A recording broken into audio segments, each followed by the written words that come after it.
میرے والد بتاتے کہ جو میری دادی تھی وہ میرے دادا کے ساتھ جب کبھی باہر کھیت میں کام کرنے کے لیے جاتی تو ان کے ہاتھ میں ہمیشہ کتاب ہوتی تھی، اور وہ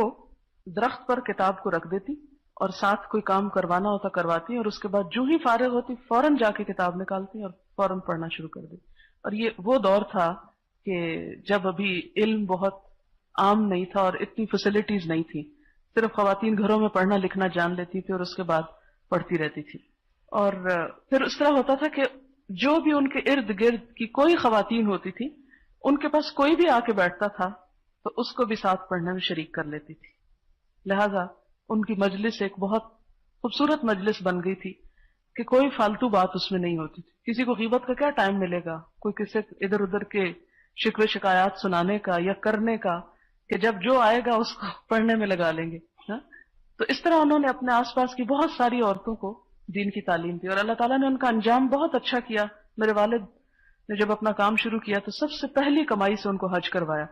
اور جب وہ حج پہ لے گئے تو حج کر چکی تو ان کی وفات ہو گئی اور وہیں دفن ہوئی۔ تو یہ بھی اللہ تعالیٰ کی ایک بہت بڑی نعمت ہوتی ہے۔ وہ ایک روایت میں جیسے آتا ہے نا کہ جیسے تمہاری زندگی ہوگی ویسے ہی موت ہوگی۔ اچھا، یہ موت کے حوالے سے مجھے ایک اور واقعہ یاد آیا۔ پچھلے سال کی ایک لسنر تھی، وہ ان کی ایک پھپھی کی ڈیتھ ہوئی، تو وہ بتا رہی تھی کہ بہت اچھا ان کا انجام ہوا، کہ ان کا ایک معمول تھا کہ ہر جمعے کے دن نہا دھو کر وہ مسجد پہنچ جاتی جمعہ پڑھنے کے لیے، اگلی صف میں بیٹھی ہوتی تھی، اور اس جمعے بھی انہوں نے بالکل اپنے معمول کے مطابق، کوئی بیمار نہیں، کچھ نہیں، نتھنگ، بس تھوڑا سا ایج فیکٹر ہے کہ اب 60s میں تھی شاید، وہ اسی طرح نہا دھو کر اپنے جمعے کے دن گئی ہیں، اپنی اگلی صف میں بیٹھی ہیں، خطبہ سنا ہے خاموشی کے ساتھ۔ پہلی یا دوسری رکعت میں رکوع میں جب پہنچی ہیں تو گر گئیں رکوع کی حالت میں، تو بیٹی ساتھ تھی تو انہوں نے نماز توڑنا چاہی تو انہوں نے اشارے سے کہا کہ نماز نہیں توڑنی، اور اسی حالت میں پڑی رہی۔ جب سلام پھیرا اور دیکھا تو ان کی روح جا چکی تھی۔ کہتی کہ یہ ان کا کئی سال کا معمول تھا کہ انہوں نے کبھی بھی جمعے کی نماز میں غیر حاضری نہیں کی، اور اول صف میں اسی طرح جمعہ کا خطبہ اذان سے پہلے وہ وہاں پہنچی بھی ہوتی تھی۔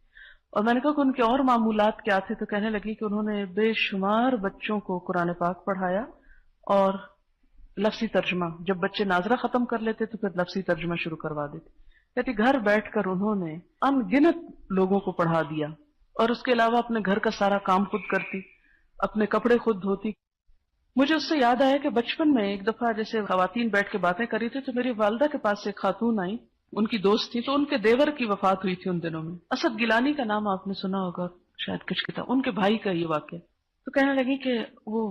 خواتین بیٹھی واقع سنا رہی ہوتی کہ جان بڑی آسانی کے ساتھ نکلی۔ تو میری والدہ نے پوچھا کہ اچھا کیا کرتے تھے وہ، تو انہوں نے کہا کہ قرآن سے ان کو بڑا شغف تھا، کہ قرآن پڑھا بھی اور پڑھایا بھی بہت سارے لوگوں کو۔ میں بہت چھوٹی تھی اس وقت، یہ بات جو دو لوگ کر رہے ہیں اور میرے کان میں پڑی ہے، اس چیز نے میرے دل پہ اتنا اثر ڈالا، کیونکہ اس سے پہلے میری والدہ مجھے بتا چکی تھی کہ موت کے وقت فرشتے کیسے آتے ہیں، جان کیسے نکلے، ایک ایک سٹیٹس کلیئر کر چکی تھی۔ تو مجھے ہر وقت خوف لاحق رہتا تھا کہ مرنا بڑا مشکل ہے اور کیا ہوگا، کیا بیتے گی۔ تو مجھے یاد ہے کہ اس ایک واقعے نے میری زندگی پہ اتنا اثر ڈالا کہ میں نے اپنے دل میں اس وقت بچپن میں تہیہ کیا کہ میں ساری زندگی انشاءاللہ قرآن پڑھنے پڑھانے کا کام کروں گی، اور اللہ نے پورا کیا اس کو کہ میں جیسے تیسے اس کے ساتھ اٹیچ رہی۔ تو جب یہ واقعہ مجھے سنا رہی، جس دن بیمار تھی اس دن وہ آئی عیادت کے لیے واقعہ سنایا، تو میں سوچی تھی کہ میں یہ واقعہ ضرور اپنی کلاس کو سناؤں گی کہ شاید کسی کے دل میں یہ بات رہ جائے، کیونکہ جانا تو ہے اس دنیا سے، رخصت تو ہونا ہے۔ اس کتاب کو جب میں نے پڑھا تو اس نے میرے دل پر عجب طرح سے اثر کیا، میری روح سرشار ہو گئی، میرا دل سکون میں آ گیا، میرے تعلقات بہتر ہو گئے، مجھے ہر طرف ایک روشنی نظر آنے لگی، ایک امید کی کرن نظر آنے لگی۔ تو میرا دل چاہا کہ میں اس پیغام کو پوری دنیا کے انسانوں تک پہنچاؤں۔ اسی پیغام کو عام کرنے کے لیے چھوٹی چھوٹی کوششوں سے آغاز کیا گیا، جو بالآخر ایک ادارے کی شکل میں سامنے آیا، جس میں ہر طبقہ فکر کی خواتین اور ہر بیک گراؤنڈ سے تعلق رکھنے والی خواتین نے حصہ لیا۔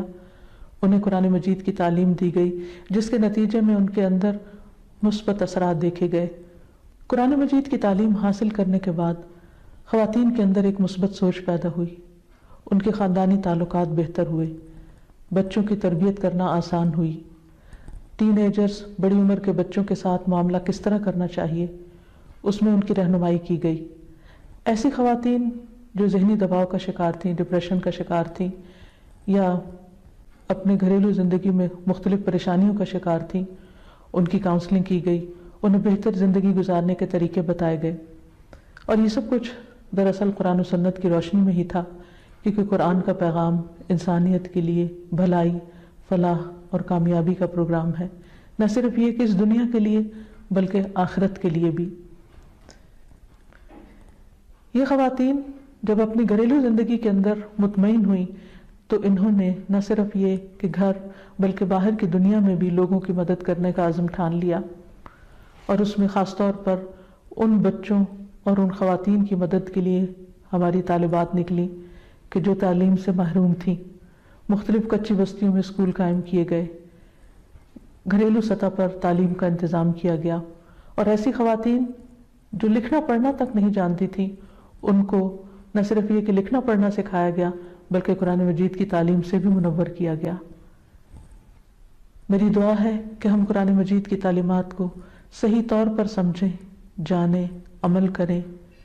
اور اس کا حق ادا کریں، تاکہ ہم تمام انسانوں کے لیے خیر اور بھلائی کا ذریعہ بن جائیں۔ آمین۔